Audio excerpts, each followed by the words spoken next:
नमस्कार सखियों, सभी व्रती महिलाओं को करवा चौथ के पावन पर्व की हार्दिक शुभकामनाएं। माँ करवा आप सभी के सुहाग को लंबी आयु प्रदान करें।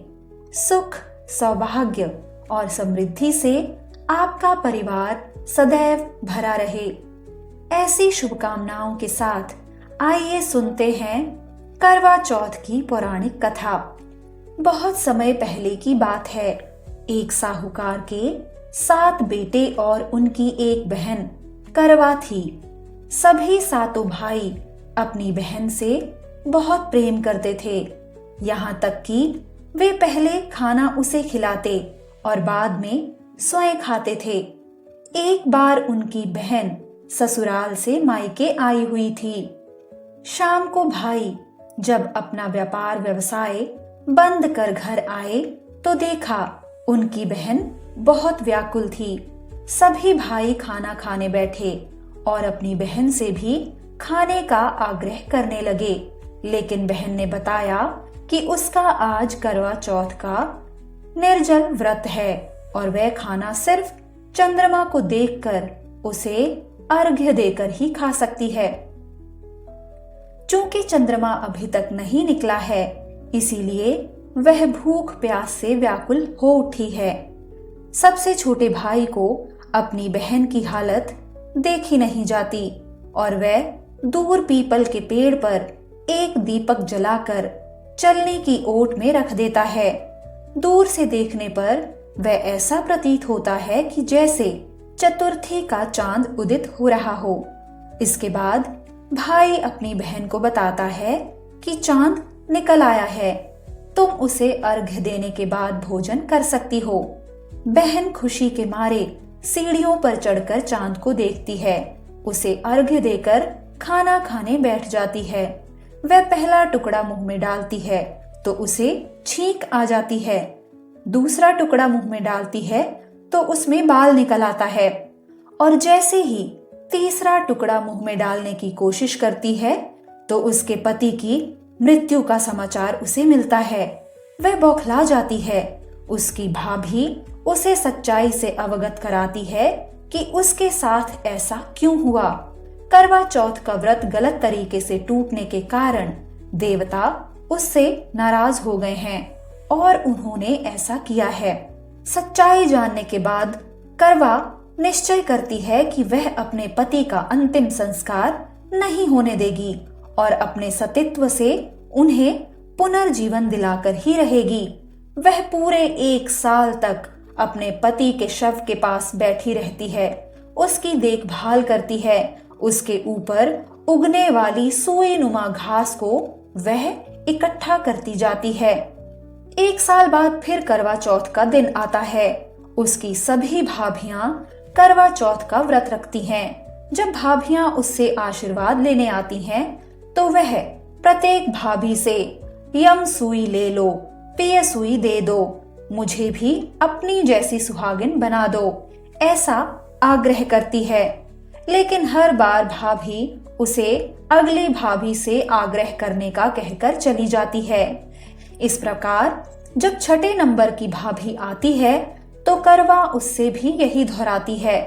यह भाभी उसे बताती है कि चूंकि सबसे छोटे भाई की वजह से उसका व्रत टूटा था, अतः उसकी पत्नी में ही शक्ति है कि वह तुम्हारे पति को दोबारा जीवित कर सकती है। इसीलिए जब वह आए तो तुम उसे पकड़ लेना और जब तक वह तुम्हारे पति को जिंदा ना करे उसे नहीं छोड़ना। ऐसा कहकर वह भी चली जाती है। सबसे अंत में छोटी भाभी आती है। करवा उनसे भी सुहागिन बनने का आग्रह करती है, लेकिन वह टाल मटोल करने लगती है। इसे देखकर करवा उन्हें जोर से पकड़ लेती है और अपने सुहाग को जिंदा करने के लिए कहती है। भाभी उससे छुड़ाने के लिए नोचती है, खसोटती है, लेकिन करवा उसे नहीं छोड़ती। अंत में उसकी तपस्या को देखकर भाभी पसीज जाती है और अपनी छोटी अंगुली को चीरकर उसमें से अमृत उसके पति के मुंह में डाल देती है। करवा का पति तुरंत श्री गणेश कहता हुआ उठ बैठता है। इस प्रकार प्रभु कृपा से उसकी छोटी भाभी के माध्यम से करवा को अपना सुहाग वापस मिल जाता है। हे श्री गणेश, माँ गौरी जिस प्रकार करवा को चिर सुहागन का वरदान आपसे मिला है, वैसा ही सब सुहागिनों को मिले। आइए अब जानते हैं करवा चौथ की पूजा विधि। सबसे पहले ब्रह्म मुहूर्त में उठ जाएं, स्नान आदि कर सूर्योदय से पहले सरगी का सेवन करें, देवी देवताओं को प्रणाम कर व्रत रखने का संकल्प लें। करवा चौथ में विशेष तौर पर संध्या पूजा की जाती है। शाम से पहले ही गेरू से फलक पूजा स्थान पर बना लें। फिर चावल के आटे से फलक पर करवा का चित्र बनाएं। इसके बजाय आप कैलेंडर का इस्तेमाल भी कर सकती हैं।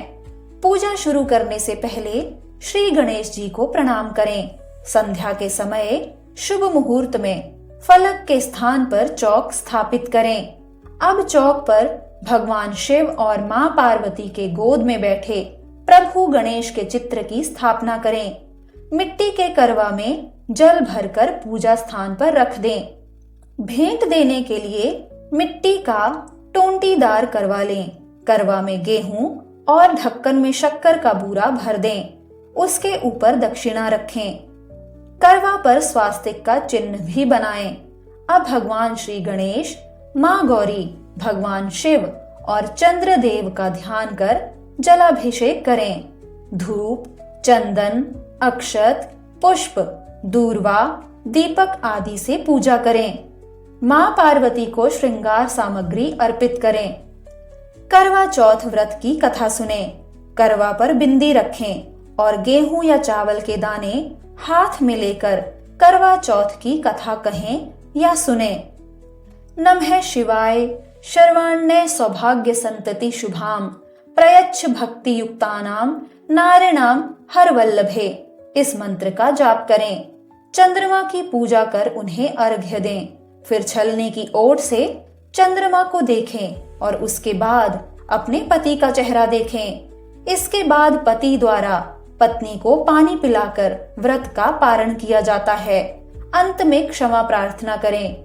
घर के सभी बड़ों का आशीर्वाद लेना ना भूलें। और यहीं पर हमारी करवा चौथ की व्रत कथा और विधि का समापन होता है। प्रिय मित्रों, आपसे आग्रह है कि आप हमारे चैनल शीतल स्तुति को जरूर सब्सक्राइब करें और इस ऑडियो को लाइक करके अपनी व्रती महिला मित्रों के साथ जरूर शेयर करें। करवा चौथ का व्रत आपके लिए मंगलमय हो। धन्यवाद।